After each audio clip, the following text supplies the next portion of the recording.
And then a whistleblower comes out to state funds were used to host these special award ceremonies for the cops, helping pay for food, goodie bags for the officers, a Santa sleigh, rented tuxedos. Allegedly, the total cost of the award ceremonies was around $250,000 over the years. That was likely taken from RICO money, is the allegation. The investigation was a big deal, like a really big deal. One of the officers being investigated for transferring funds into his personal account was found dead from self-exit on Father's Day. He was widely considered to be the mastermind of this whole RICO money laundering scheme. Okay, well, I don't know if I would call it a money laundering scheme. This investigation. However, even the death, there were concerns that the death should be investigated independently by a third party because, sure, he might have reason to want to self-exit, but also someone would want him dead because maybe he could go down for everything. That's something to consider, but the sheriff was allegedly adamant that it be handled by his team internally.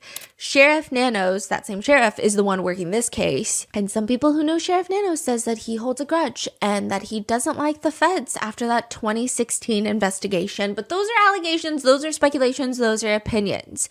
There are more reports, though, coming out that the sheriff does not want the FBI to take over, which, I mean, it seems like they probably should, and that there's just a lot of annoying things happening in this investigation.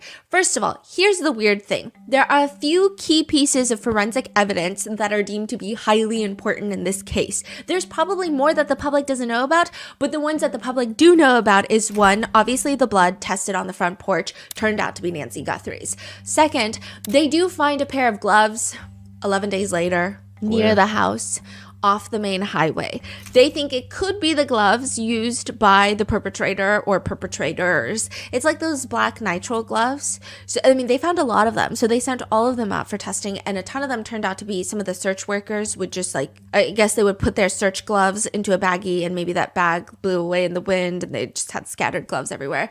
But that was a key piece of evidence. Then the third key piece of evidence is they did find DNA inside the house, Nancy Guthrie's house, that did not belong to Nancy Guthrie or any of her family members, relatives, or anyone that, I guess, works in that house frequently.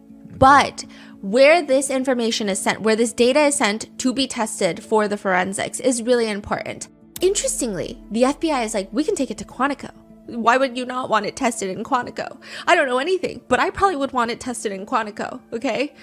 But the sheriff is like, no, I'm going to send it to our private lab in Florida. So he sends it to the private lab in Florida. Now, a lot of people had a lot to say about this, but he does, kind of defend his decision. And in a slightly convoluted way, he says, why did we give ours to our lab? Because it's what we've done for years, and our labs always have done well. In fact, we used the FBI before. They're very good at solving things and doing things, but the FBI, not unlike our Department of Public Safety in Phoenix, they have a lab. They could have been used, but we look at it as this. If I use, for example, a state lab, DPS, or the federal lab, Quantico, you have to understand they have others using those labs too. So it really puts a lot of strain on them to prioritize those cases and do what they can with them, where if I have my own lab or a contract lab, it allows me easier access to those cases that I think are important to us.